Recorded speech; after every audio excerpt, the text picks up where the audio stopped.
Good morning guys. May diskarte pala dito sa pagluluto ng kanin guys.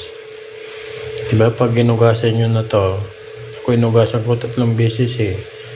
Yung bigas ko kasi jasmine rice. Tapos pag nagpapakulo ako dito.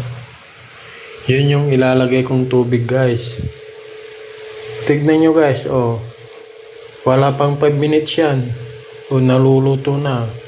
Kasi pag kumukulong tubig yung ilagay, tapos pag sinindan yung kalan, pag uminit na yung kukulo na agad. Tignan nyo, wala pang 5 minutes, oh. Ang bilis, ganyan pala yung diskarte sa pagluluto ng kanin. Dapat kumukulong tubig yung ilagay na pagkatubig niya. Ang bilis guys. Okay guys, thank you for watching. Takpan ko na.